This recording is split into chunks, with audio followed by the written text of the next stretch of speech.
Science actually advances by disproving theories rather than proving them. There are actually many failed predictions of evolution. We're going to deal with 5 today.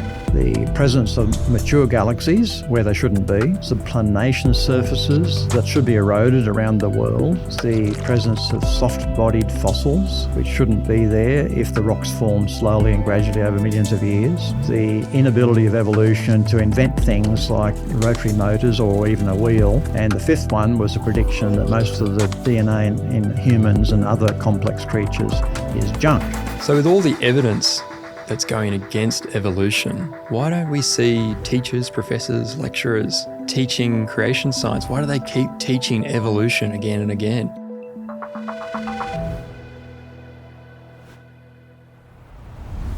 Scientific theories make successful predictions. Over the years, many evolutionists have made predictions, but has the theory of evolution passed these tests? Don, you spent 20 years as a professional scientist and almost 30 years as a science communicator.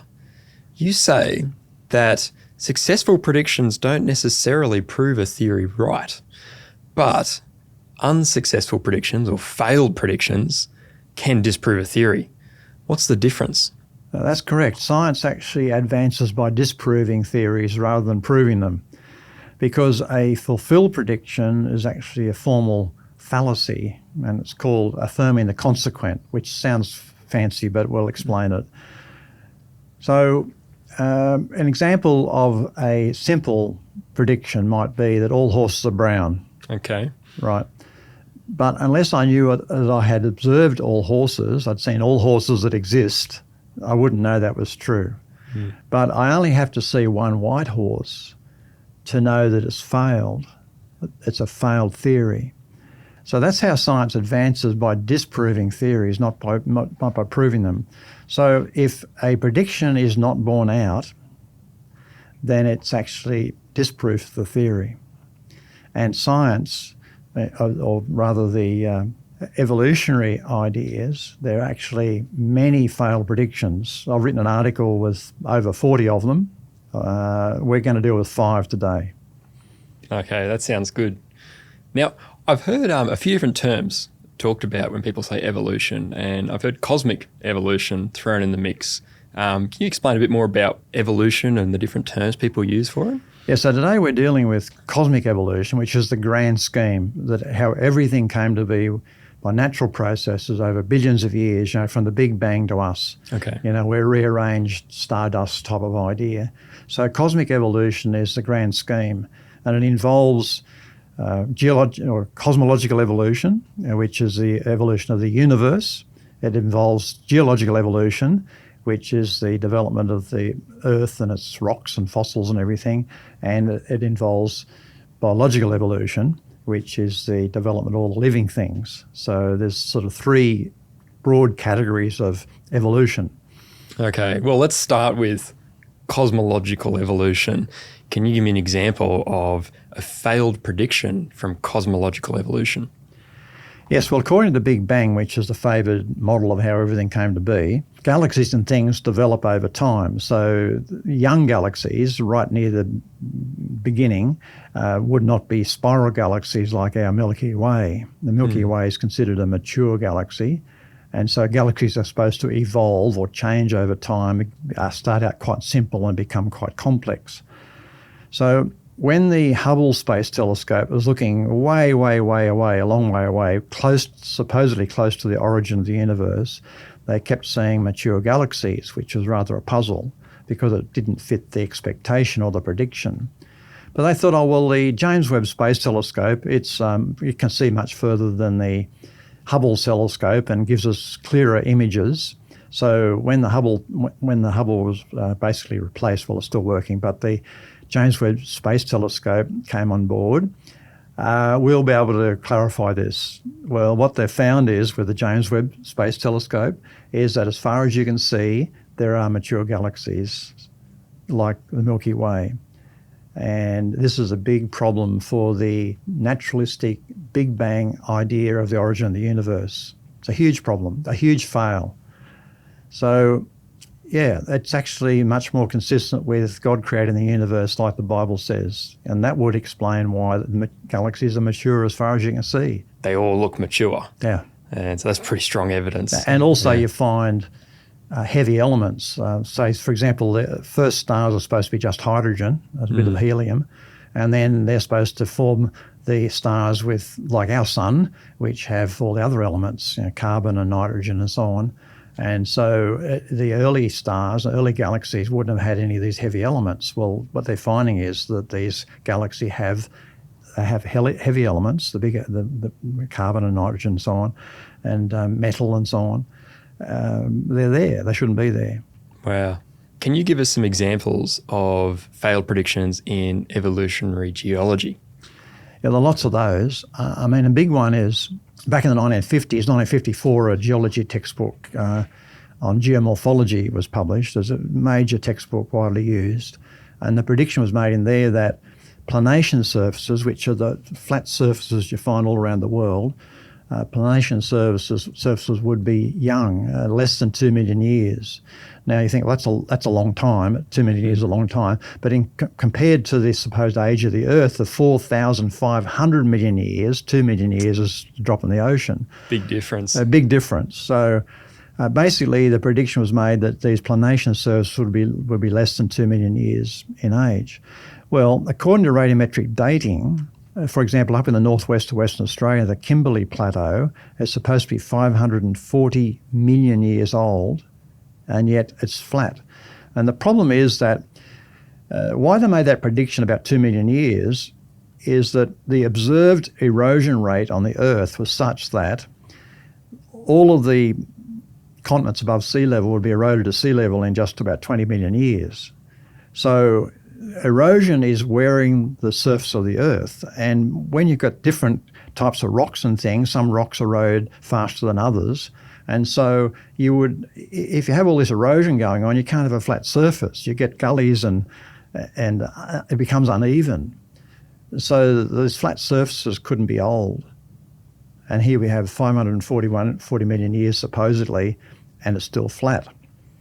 So this is a big problem. It actually matches the Bible's account of Noah's flood. The Noah's flood would have created these surfaces just thousands of years ago, and consequently they haven't had time to erode, and you see them all around the world. They're actually testimony to Noah's flood. Right, so those flat surfaces, they don't point to millions of years, they actually point to a catastrophic flood from the Bible. Yeah, and they point to a young Earth. Fantastic. Well, can you share some more examples from geology? Well, more in the area of paleontology, which is related to geology. So this is a study of fossils in the rocks. Two are closely related. So this one goes back to Charles Darwin, in fact. And Darwin predicted that no organism wholly soft would be preserved as a fossil. For example, jellyfish or octopuses and things like that. There's almost nothing to preserve. They're just soft-bodied things. So he predicted that none of those would be preserved as fossils because he had the idea, and others before him had the idea, that the rocks form so slowly, so that the sand and the silt that's deposited to make the rock layers, it happens so slowly that there's not enough sediment to bury a jellyfish for it to become a fossil.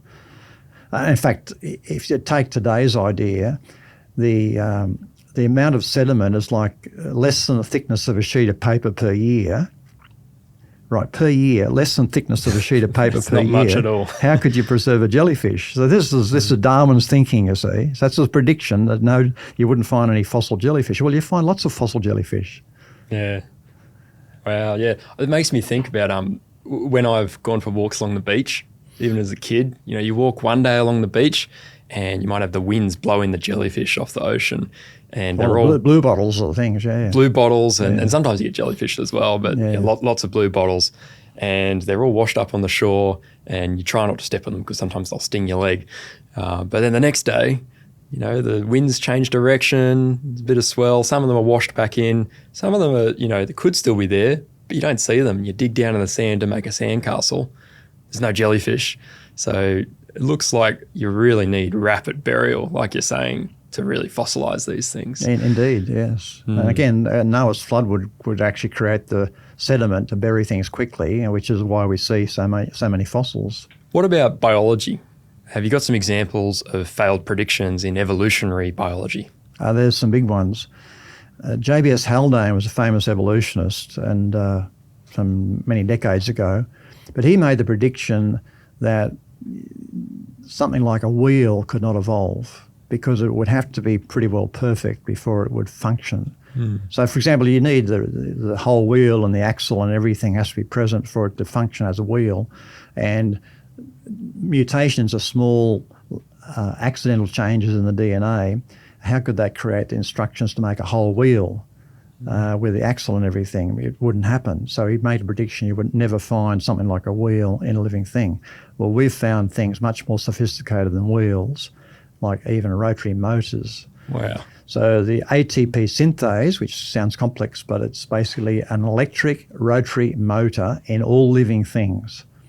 And this is a major fail for this prediction. They're not just rotary motors, there are linear motors, like when we move our muscles, there are little linear motors that pull on the fibres in our cells and things to make the muscles contract and so on. And there's just motors that are involved in unwinding our DNA so it can be copied, and these are absolutely essential for life. And he said they couldn't evolve. Wow. He also predicted that something like a magnet would not evolve. Because again, what would be the point of having a magnet unless you had the paraphernalia there to be able to measure the forces on the magnet and to actually use it? Well, birds have magnets in their brains that help them navigate. Even bacteria have magnets. Some of the bacteria have magnets that help them orientate themselves. Another big fail. So these are strong predictions by a very famous evolutionist, and they're big failures. Yeah, it reminds me of when I was doing engineering studies. We had this team project. We had to build a minesweeper robot, and one of the things I had to work on was the magnetic detection sensor, and the amount of design we put into that and the iterations and failures, and it took a long time to get it just right. And we've got these creatures, you're saying, who have got magnetic sensors in the way that they pick up tiny signals. That's just the sign of design. That's amazing. Yeah, amazing design. Yeah. So you're saying there's quite a lot. You said 40 predictions that have failed in evolution, and your field is biology. So what's your favourite failed prediction in biology? The favourite one would be junk DNA. This again was a strong prediction from evolutionary biology, and the idea is that there must be lots of DNA in our cells that has no function. It's junk, leftovers of evolution. So where'd that idea come from? Well, first of all, they recognise there are lots of mutations happening, and they recognise that they are largely slightly bad, so they're not helping us. Most of the mutations are harmful, but slightly harmful. So if all these mutations were happening and they're slightly harmful, then we can't be evolving and we have to be going backwards. We must be heading for extinction. So they made the prediction that 98% of the human DNA must be junk. Okay. Right, because if 98% of these bad mutations are happening in the junk, then there's a possibility that we can avoid this extinction problem from the mutations. So is this a bit like having a garage where you can do all your experiments and work things out and then eventually go to production and sell it later? Well, this is another angle. Another reason why they predicted junk DNA was that they said that if evolution was to progress, there must be lots of DNA available where we can have experiments going on with mutations. And it's like a sort of playground for evolution. There has to be lots of junk DNA to play around and make new functions. So that was the second reason. And there was a third reason for the prediction, and that is that evolution is a messy process because it involves these accidental changes, mutations, and mutations would not be expected to create 100% functionality. In fact, most of it would be pretty rubbishy. And so there were three strong reasons why the evolutionists predicted lots of junk DNA. Right. It's a big fail.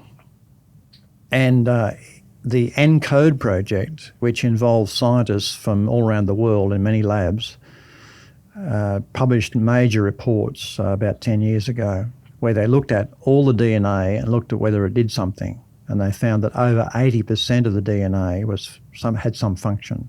Didn't identify what the function was, but just it had some function.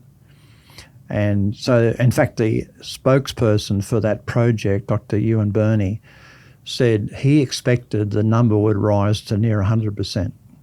Wow, that's a lot. A lot of function. So compared to what 98% junk, it becomes at least 80% functional. Yeah. And some of the evolutionists came out all guns blazing against the ENCODE project. They said it can't possibly be. This can't possibly be because evolution says this. Well, evolution didn't happen. Yeah. Now, some of our audience might be saying, oh, look, that's all well and good to poke holes in evolutionary theory and look at their failed predictions, but the creationists, they don't even have any predictions. Is that the case? Well, just about all of those evolutionary predictions have a flip side. In fact, many of them are motivated to counter creationist expectations. For example, one of them is the idea of vestigial organs, which is the idea that we have lots of organs in our bodies which are left over from our evolutionary ancestry, which have no function. And the appendixes and the tonsils, for example, are often held up this way, but they're not without function. That's another story. So the evolutionary prediction was the flip side of a creationist expectation that God wouldn't create us with lots of junky stuff in us. The flip side of the evolution prediction is actually a reaction to a creationist expectation with the objective of proving that we weren't created, but we evolved. So virtually all of the evolution predictions have a flip side, which is a creationist expectation, quite different. Now, my colleague, Dr. Carl Whelan, back in 1994, made the prediction that most of the human DNA would be functional. He said, because we live in a fallen world where human sin and rebellion against God means that he's withdrawn some of his sustaining power from the creation, there would be some non-functional DNA, some damaged DNA, but not very much. And so he made a prediction that real science would actually find the function of the DNA, and that's what's happened. He's proven correct. And so that's one. There are many others. For example, in geology, creationist geologists predicted that the diffusion rate of helium in zircons would be 100,000 times what the evolutionists said it was, based on their belief that the Earth is only 6,000 years old. And guess who was right? The creationists? Yeah, they sent it off to the lab, and a couple of years later got the result back, and the creationists were correct. Another one, a creationist predicted that diamonds would contain carbon-14. Okay. Now, diamonds are supposed to be billions of years old, and they couldn't possibly have any carbon-14 present if they were billions of years old, because you can't put carbon-14 into a diamond after it's made. Right. There's all this crystal structures full. So guess what? Diamonds do have carbon-14 in them. Right. Wow. Another prediction that if you take all the coal samples across hundreds of millions of years and you look at them, you would find that there's the same amount of carbon-14 present in all of them. And the evolutionists would say, first of all, there's no carbon-14, and secondly, there couldn't possibly be the same amount. Guess what? It's the same amount, and there's carbon-14 present. Yeah. Dr. Russ Humphreys made the prediction about Uranus, the outer planet, that it would have a magnetic field, and he predicted what the magnetic field would be.